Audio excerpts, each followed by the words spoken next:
Bonjour à tous et à toutes. Il paraît que le français ne vient pas du latin. J'ai appris ça en lisant un livre de Laurent Guyénot, Un millénaire de 3 siècles, qui est en opposition à ce que je croyais jusque-là, à ce que j'ai appris à l'école, et apparemment, puisque je me suis renseigné, c'est bien toujours ce que tout le monde croit, c'est-à-dire que le français, comme les autres langues romanes, c'est-à-dire l'italien, l'espagnol, disons le castillan, le catalan, le portugais, le roumain, eh bien, toutes ces langues dérivent du latin. Le latin imposé au peuple d'Europe occidentale par les Romains au début de notre ère. Donc voilà, c'est la question que nous allons nous poser dans cette vidéo. Est-ce que le latin est à l'origine des langues romanes, comme on nous le fait croire? Et puis en fin de vidéo, eh bien, nous nous poserons la question de l'hébreu, puisque l'hébreu, comme le latin, est une langue morte, est une langue liturgique, et on n'a pas de connaissance aujourd'hui de peuples qui parlent l'hébreu, à part évidemment les habitants d'Israël. Alors pour appuyer ces dires, eh bien, Laurent Guyénot s'appuie sur les travaux d'un linguiste français qui a publié un livre avec ce titre « Le français ne vient pas du latin, essai sur une aberration linguistique ».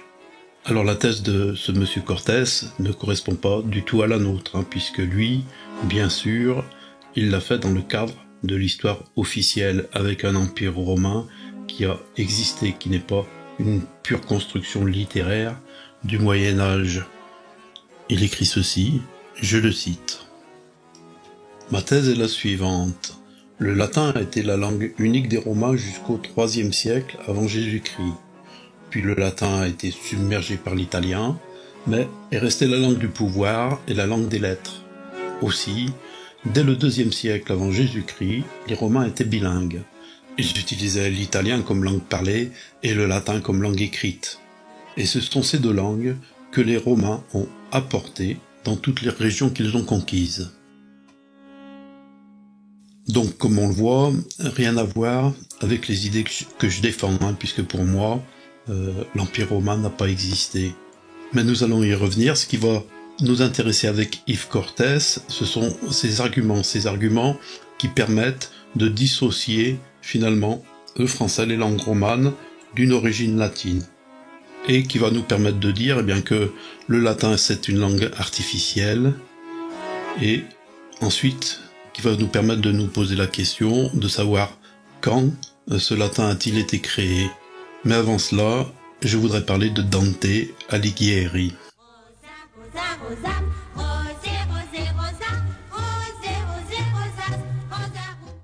Reportons-nous au XIVe siècle. Le XIVe siècle, le siècle de Dante Alighieri, le poète italien considéré comme le père de la langue italienne et qui fut le premier à se poser la question de la langue dans un livre De Vulgari Eloquentiae, l'éloquence du vulgaire. Ce qu'il appelle la langue vulgaire, c'est ce que nous appelons nous la langue maternelle, la langue qu'on apprend de la bouche de notre maman. Ce que les linguistes appellent eh bien une langue vernaculaire, c'est-à-dire une langue parlée au pays, un dialecte, un patois, par exemple. Et à cette langue vulgaire, eh bien, Dante oppose une grammaire, une langue artificielle, écrite, construite, fabriquée. Et en fait, ce qu'il appelle grammaire, c'est le latin, c'est-à-dire une langue noble, faite pour être écrite et faite pour partager finalement de la culture. Dante, lui, va chercher à s'exprimer dans la langue vulgaire, parce que, estimant finalement que la langue vulgaire, parce qu'elle est naturelle, parce qu'elle est la vraie langue parlée par les gens, eh bien, finalement, c'est la meilleure langue pour restituer une pensée, un discours, des émotions, de la poésie. Il va alors exclure le latin et s'exprimer en toscan, qui est sa langue maternelle, la langue de la région de Florence. Il va s'exprimer en toscan, comme le feront ses successeurs, Pétrarque et Boccace après lui, qui écriront en toscan. C'est le travail d'écriture dans cette langue qui fera du toscan, eh bien, la langue standard de l'Italie. On appelle langue standard une langue vernaculaire, une langue, un dialecte qui a été standardisé au moyen de la grammaire. Pour avoir une langue standard, eh bien, il faut un parler, il faut un vocabulaire qui est catalogué dans les dictionnaires, et puis il faut une grammaire qui coordonne tout ça. Hein. La grammaire française, par exemple, est une grammaire très sophistiquée. Eh bien, si l'on en croit Dante, eh bien, le latin, en fait, est une langue artificielle. Et les habitants de la péninsule italienne, comme ceux de la péninsule ibérique ou bien de l'ancienne Gaule, eh bien, ne parlaient pas le latin, mais des langues romanes diverses, des patois, des dialectes, et le latin n'avait qu'une fonction administrative. Donc, si l'on en croit Dante, ce serait plutôt le latin qui vient des langues romanes, hein, les langues romanes qui ont donné ensuite, bon, l'italien, le français, le castillan, le portugais, hein, le lisutanien, et le latin aurait été construit à partir de ces langues romanes et non l'inverse. Un des arguments en faveur d'un latin conçu pour être écrit, c'est sa compacité. Le latin écrit tient 2 fois moins de place que le français écrit, que l'italien écrit, que toutes les langues orales écrites. Par exemple, l'Hérodote de Lorenzo Valla tient sur 230 pages, alors qu'en français, il en faudrait au moins 700. Hein. Outre la compacité du texte, ils ont aussi supprimé tous les espaces, les sauts de ligne, les titres de chapitres, etc. Il n'y a rien pour qu'ils tiennent un minimum de place, mais ce minimum de place, c'est aussi parce qu'il est écrit en latin, et que le latin est une langue compacte, faite pour être écrite. C'est le tango du collège qui prend les rêves au piège et dont il est sacrilège de ne pas sortir malin. Alors, que nous dit Yves Cortés, hein, en plus évidemment de ces histoires de Dante?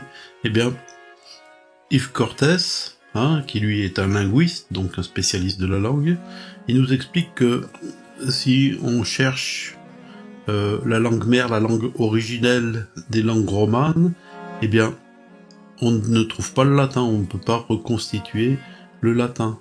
En fait, cette difficulté est connue depuis longtemps par les linguistes.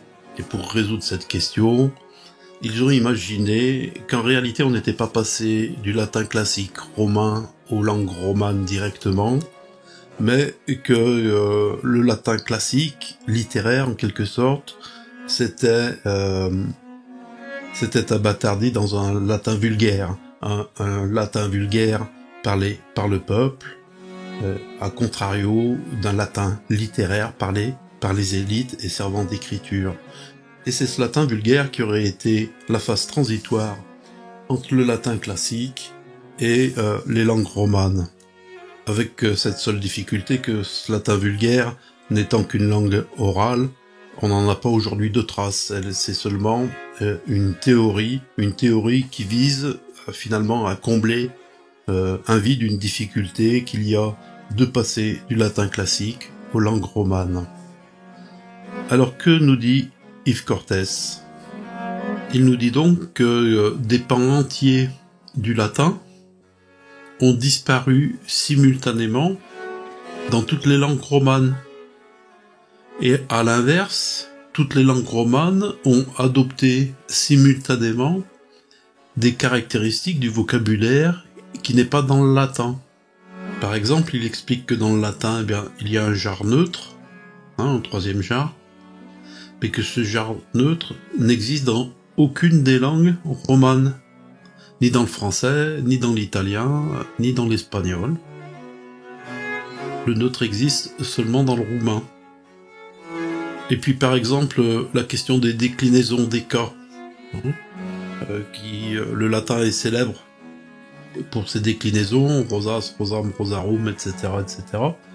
Eh bien, ces déclinaisons ont toutes disparu dans toutes les langues romanes, sauf, encore une fois, dans le roumain. Et puis il nous dit également qu'il est difficile d'expliquer comment une telle langue, qui est très structurée, très codifiée, eh bien, a pu apparaître comme ça d'un seul coup.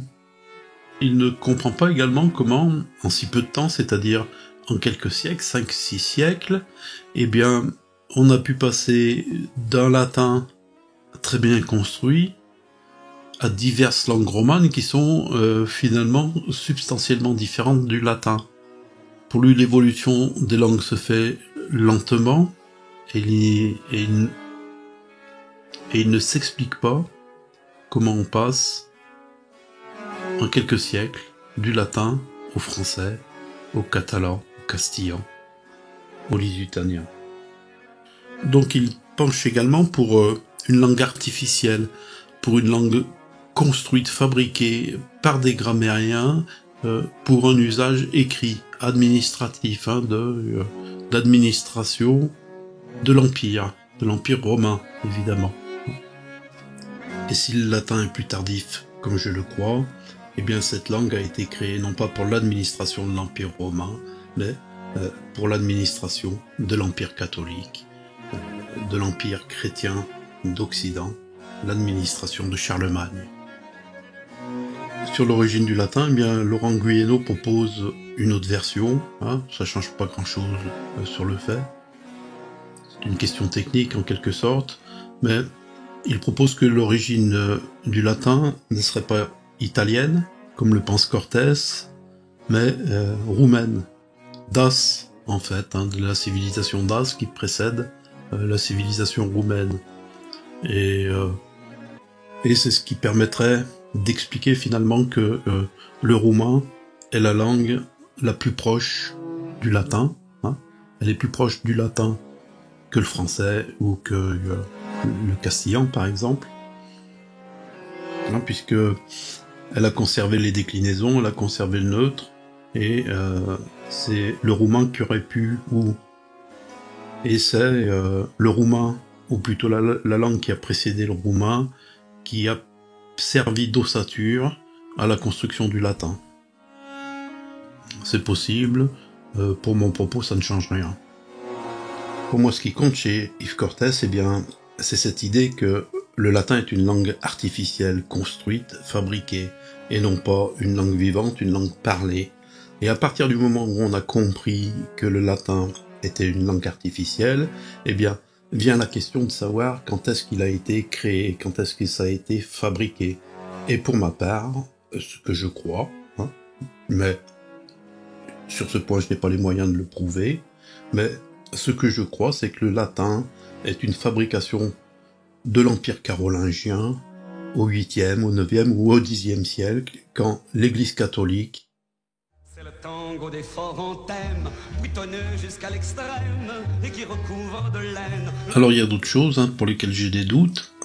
On nous dit par exemple que le latin s'écrivait en majuscules, jusqu'au Moyen-Âge en fait, à peu près, jusqu'à Charlemagne, au moment où il a été redécouvert et réintroduit dans la société. On a introduit à ce moment-là l'écriture en minuscules. Mais avant cela, on nous dit que les écrivains latins, eh bien, écrivaient en majuscules. Et encore avant cela, non seulement ils écrivaient en majuscules, mais en plus, ils écrivaient sans voyelles. C'est ce qu'on nous dit également pour l'hébreu. La Bible aurait été écrite comme ça à l'origine. On nous dit, pour l'arabe également, le Coran aurait été écrit comme ça à l'origine, et peut-être que le grec ancien ne comptait pas de voyelles. Alors tout cela est très logique dans leur idéologie du progrès, de l'évolution et du progrès. C'est-à-dire que l'homme se serait arraché à sa condition animale et il aurait inventé laborieusement l'écriture, inventant d'abord simplement l'écriture pour les consonnes, puis ensuite pour les voyelles, et ensuite il aurait inventé les minuscules.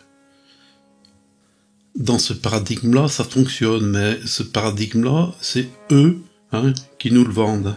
Mais si on réfléchit, en fait, c'est quelque chose qui n'a pas de sens. Ça n'a pas de sens d'abord parce que, eh bien, l'alphabet latin est quelque chose de très subtil, dans son écriture, puisque la forme des lettres, en particulier la forme des lettres quand elles sont représentées en minuscules, eh bien, la forme des lettres a été pensée pour représenter le son de la lettre. C'est pas un signe arbitraire, non, c'est un signe qui a été créé pour représenter le son de la lettre. Il suffit d'observer les lettres, d'écouter la sonorité, le son qui émet de votre bouche, et vous allez rapidement vous rendre compte qu'il y a une logique d'expression de la forme de la lettre entre la façon dont elle est écrite et la façon dont elle est prononcée. Par exemple, si on s'intéresse au A et au E, qui en minuscules ont tous les deux la même forme ronde que le O, un O fermé pour le A et un E ouvert pour le O, eh bien cette qualité de la lettre, cette rondeur de la lettre disparaît complètement avec la majuscule. Et puis sans même parler de l'accentuation, des accents qui permettent de distinguer les les etc. Eh bien cette accentuation n'existe pas en majuscule.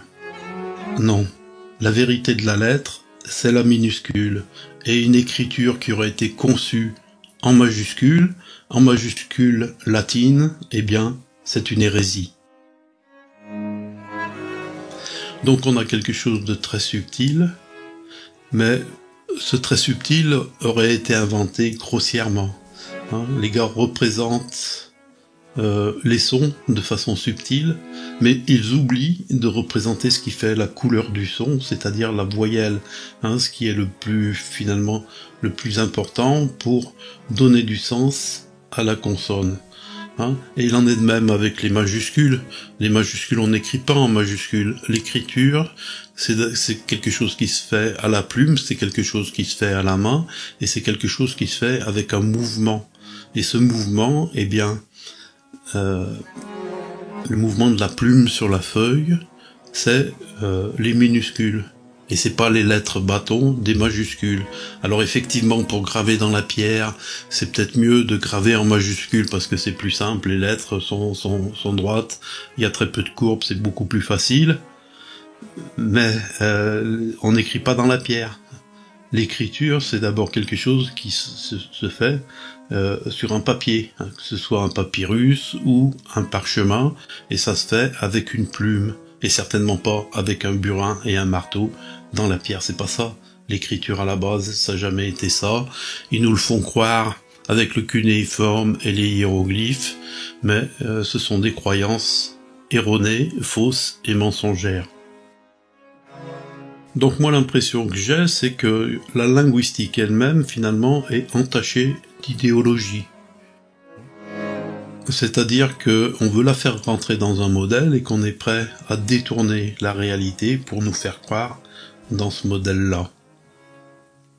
Il est plus vraisemblable, c'est du moins moi ce que je crois, c'est que l'écriture latine a été inventée, à l'époque de Charlemagne, à l'époque du baptême, à l'époque du sacre de Pépin le Bref par le pape Étienne, au moment où l'Église catholique se crée à la suite de la chute de Ravenne. À ce moment-là, on crée l'écriture latine pour unifier ce nouveau monde en train de naître, c'est-à-dire un monde qui a gagné son indépendance vis-à-vis de l'Orient byzantin. On crée cette écriture-là, mais on la crée complètement avec ses majuscules, ses minuscules, puis sa grammaire et tout ce qui va avec. Et ce n'est qu'à partir de ce moment-là qu'on commence à produire des textes en latin.